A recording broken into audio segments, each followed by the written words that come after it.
Nilimfahamu hayati Magufuli nikiwa mwanafunzi wa mwaka wa kwanza chuo kikuu, ambapo nilivutiwa sana na utendaji wake na kazi alipokuwa waziri wa ujenzi na uchukuzi. Nitamani siku moja niwe kama yeye.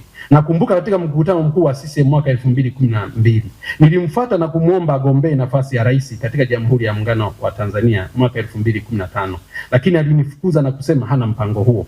Nilimfuata Mwigulu Nchemba ili sote tukamshawishi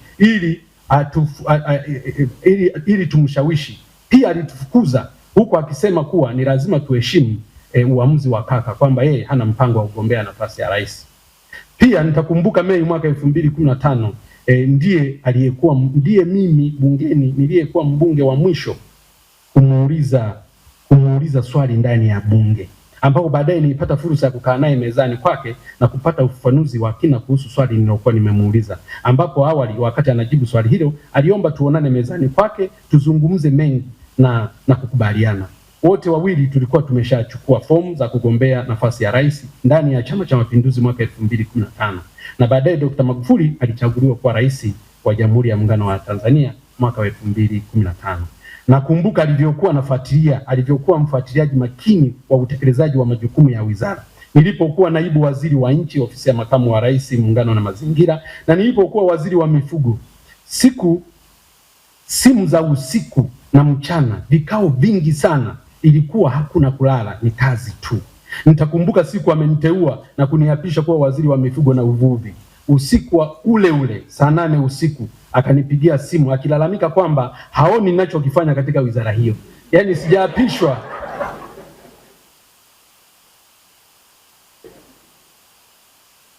Nilistaajabu sana.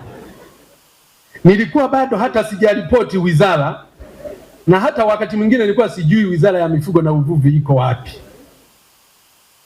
Niliamini kweli ile falsafa ya hapa kazi tu, na nilielewa kwamba rais huyu alikuwa na tamaa kubwa, alikuwa na tamani mabadiliko ya haraka sana kwenye hiyo wizara ya mifugo na uvuvi.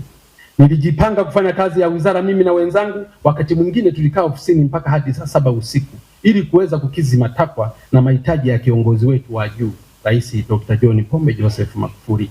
Baadaye tukaanza kumsikia na tusifia hadharani, ikiwemo kutetea msimamo wa kupima samaki kwa rura, na kwamba aliamua baada ya sisi kufanya kazi usiku na mchana. Baada ya muda mfupi tukaanza kumsikia akitusifia hadharani kwenye majukwaa mbalimbali, ikiwemo na kutetea msimamo wa kupima samaki kwa rura, na kwamba aliamua, na siku moja akawaambia wananchi kwamba aliamua kutafuta waziri ambaye atakuwa na kichaa kama yeye, akampata Ruhaga Mpina. Mimi niliambatana naye kwenye ziara ndani na nje ya nchi. Tulienda Afrika Kusini, Zimbabwe, Namibia na kushuhudia talanta kubwa aliyopewa na Mwenyezi Mungu. Na ukweli ni kwamba ndio ilikuwa safari hiyo tu ya nje kubwa, ilikuwa ni hiyo. Safari zingine zilikuwa ni za Afrika Mashariki. Ile safari ya nje ndio hiyo tu ya Afrika, aliyoenda Afrika Kusini, akaenda Zimbabwe, akaenda Namibia. Na mimi bahati nzuri siku hiyo nilikuwa nimefuatana naye.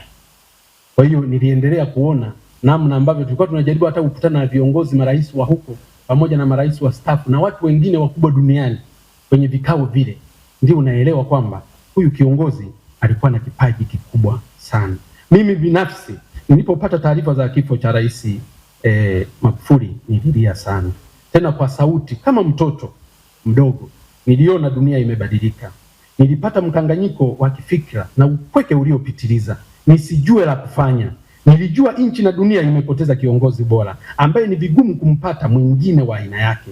Nilijua nimepoteza mwalimu bora wa kazi na mwalimu bora wa siasa.